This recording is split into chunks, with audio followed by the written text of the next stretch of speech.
નમસ્તે મિત્રો, આજના વિડીયોમાં ગુજરાતમાં સાર્વત્રિક વરસાદની મોટી શક્યતા અને ક્યાં કેટલો વરસાદ તેના વિશે વાત કરીશું। તો મિત્રો, આપને વિડીયો પસંદ આવે તો વિડીયોને લાઇક કરી દેજો, સાથે તમારા ખેડૂત મિત્રોને શેર કરી દેજો અને ચેનલને પણ સબસ્ક્રાઇબ કરી લેજો। તો મિત્રો, છેલ્લા કેટલાક દિવસોથી રૂઠેલા મેઘરાજાએ ગુજરાત પર મહેરબાની કરી હોય તેમ 2 દિવસથી સમગ્ર રાજ્યમાં વરસાદી માહોલ જામ્યો છે।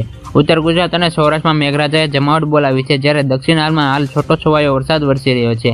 ગઈકાલે વલસાડના ઉમરગામમાં આભ ફાટી હોય તેમ 9 ઇંચ વરસાદ ખાબક્યો, ઠેર ઠેર જળબંબાકારની સ્થિતિ સર્જાઈ હતી। રાજ્યના હવામાન વિભાગની આગાહી મુજબ ગુજરાતમાં આગામી 2 દિવસ સુધી વરસાદી માહોલ રહેશે, જ્યારે દક્ષિણ ગુજરાતમાં ભારેથી ભારે વરસાદ પડશે, જ્યારે સૌરાષ્ટ્રમાં પણ ભારેથી ભારે વરસાદની આગાહી કરવામાં આવી છે। સૌરાષ્ટ્રના ગીર સોમનાથ, પોરબંદર, જૂનાગઢ, રાજકોટ અને ભાવનગરમાં ભારેથી ભારે વરસાદની આગાહી કરવામાં આવી છે।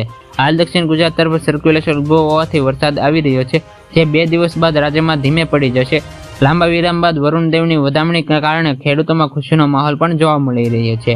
તો મિત્રો, આગળ વાત કરીએ ક્યાં કેટલો વરસાદ પડ્યો તો મિત્રો, મહીસાગર જિલ્લામાં ગાજવીજ સાથે વરસાદ નોંધાયો છે। જિલ્લાના લુણાવાડા, ખાનપુર, વીરપુર, કડાણા, સંતરામપુર અને બાલીસિનોરમાં વરસાદી માહોલ જામ્યો છે। સમગ્ર જિલ્લામાં વીજળીના કડાકા સાથે છૂટોછવાયો વરસાદ શરૂ થવાના પગલે ખેડૂતોમાં ખુશીનો માહોલ જોવા મળી રહ્યો છે।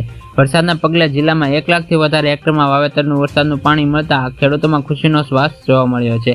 આગળ મિત્રો, ભાવનગર જિલ્લામાં ગત રાતથી વરસાદી માહોલ જામ્યો છે। જિલ્લાના ગાળિયાધાર, તળાજા, મહુવા, ઉમરાળા, વલભીપુર, જેસર, પાલીતાણા અને સિહોર તાલુકામાં વરસાદ નોંધાયો છે। ભાવનગર જિલ્લામાં વરસાદનો કુલ આંકડો 43.37 પર પહોંચ્યો છે, જે પૈકી સૌથી વધુ વરસાદ ઘોઘામાં 66 મીમી વરસાદ નોંધાયો છે।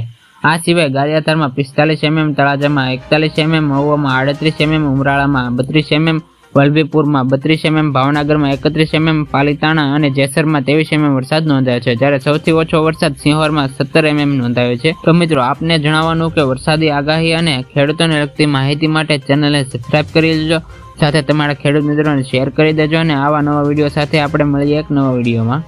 આભાર।